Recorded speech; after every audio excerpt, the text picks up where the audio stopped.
Today's story is titled, The Train That Learned to Climb. In a wide valley surrounded by gentle blue mountains, there was a bright red train named Tilly. Tilly was not the biggest train, she was not the fastest, and she was certainly not the newest. But she had something very special. She had a brave little heart.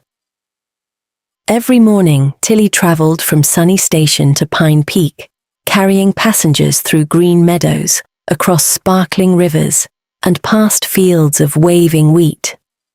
Children loved to wave at her. Farmers tipped their hats. Birds often flew beside her just for fun. But there was one thing Tilly did not love: the mountain. At the end of her route stood Pine Peak. To reach it, Tilly had to climb a steep, winding track that twisted up the mountain like a silver ribbon. Every time she reached the bottom, her wheels trembled. Her engine puffed nervously. "What if I can't make it?" she would whisper. One day, as she waited at the base of the climb, a sleek silver train named Flash zoomed past on the lower tracks. "Still afraid of the hill?" Flash teased.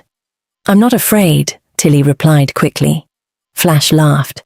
"Sure you're not?" He sped away, leaving a trail of shiny smoke. Tilly felt small. Maybe she wasn't strong enough. Maybe she wasn't built for mountains. One bright afternoon, a young boy named Mateo boarded Tilly at Sunny Station. Mateo carried a violin case and a worried expression.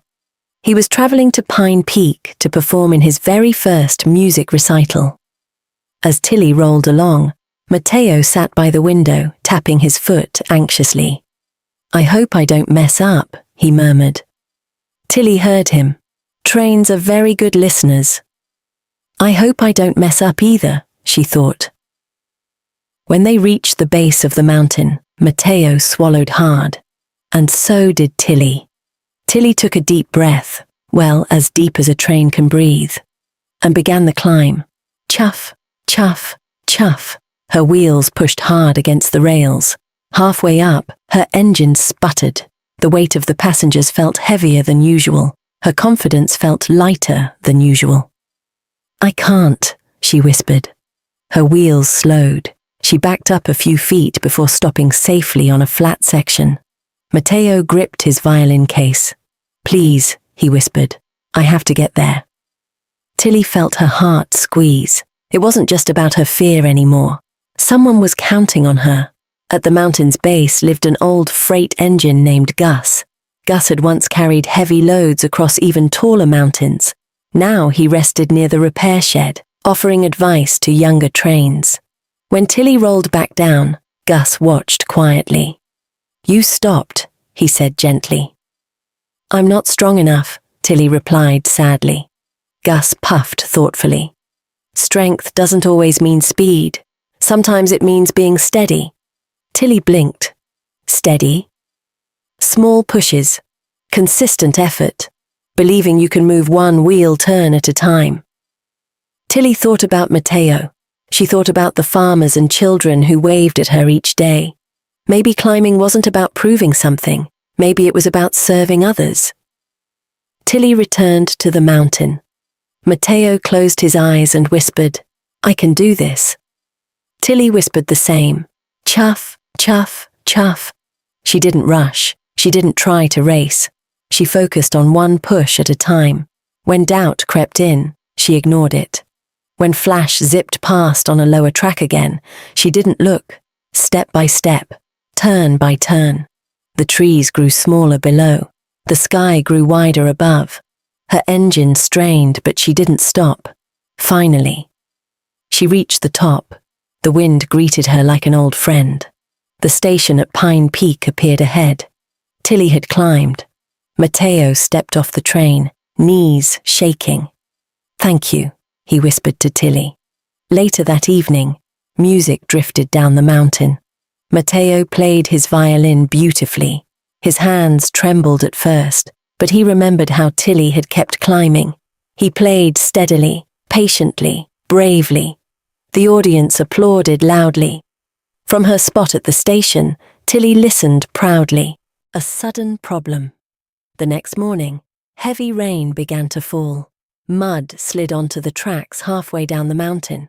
The path was blocked. Passengers needed to return home. Flash arrived at the scene, inspecting the muddy slope.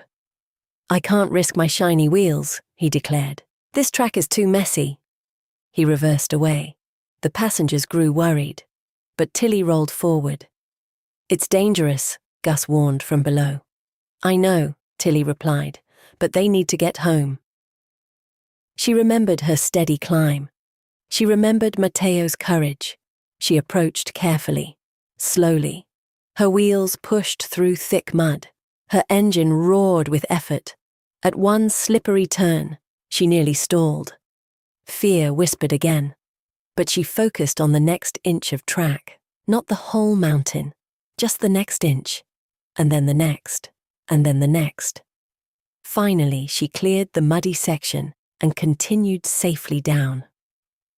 Cheers erupted inside her carriages. Even Flash watched from afar, surprised. Later that week, Flash approached Tilly quietly. "How did you do it?" he asked. "You're faster than me," Tilly replied. "You could have." Flash shook his shiny head. "I'm used to smooth tracks." Tilly smiled gently. "Mountains aren't smooth, but they teach you things." Flash considered this. The next time he faced a steep curve, he didn't race. He slowed, and for the first time, he didn't stall. Winter arrived early that year. Snow covered Pine Peak. Ice coated the rails. Many trains refused the route. "It's too risky," they said. But the town on the mountain depended on supplies, food, medicine, firewood. Tilly looked at the icy track and felt fear swirl again. This was harder than mud, harder than rain, harder than teasing. Gus rolled beside her. "You don't have to prove anything," he said softly. "I'm not proving," Tilly replied. "I'm helping." She remembered steady effort. She remembered inch by inch. She remembered that courage isn't loud, it's quiet and determined. She began the climb. Her wheels slipped. She adjusted. She slowed even more. She pushed. The wind howled. Snow fell thick and fast. But Tilly didn't focus on the storm. She focused on the next wheel turn, and then the next, and then the next. When she finally reached Pine Peak, the townspeople cheered louder than ever before. They didn't see the fear she had felt. They only saw her strength. Over time, the mountain didn't seem so terrifying. It was still steep, still challenging. But it no longer felt impossible. Tilly realized something important. The mountain hadn't changed. She had. She had learned that. Strength grows with practice. Fear shrinks with courage. Steady effort beats rushing every time. And whenever Mateo returned to Pine Peak for another recital, he always rode with Tilly. They both knew what it meant to climb. And in the Valley of Blue Mountains, a bright red train climbed each day, not because it was easy, but because it was worth it. The end. Morals of the story. Courage means trying again, even after failing. Steady effort is stronger than rushing. Helping others gives us strength.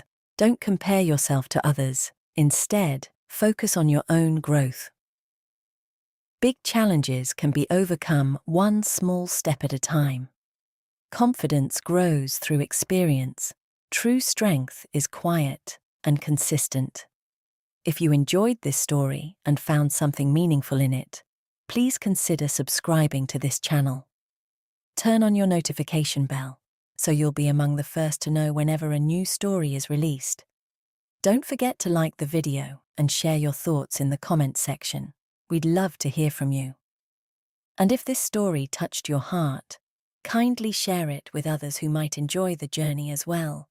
Your support helps these stories reach more people and continue inspiring young minds, nurturing good values, and touching hearts, both young and old, everywhere.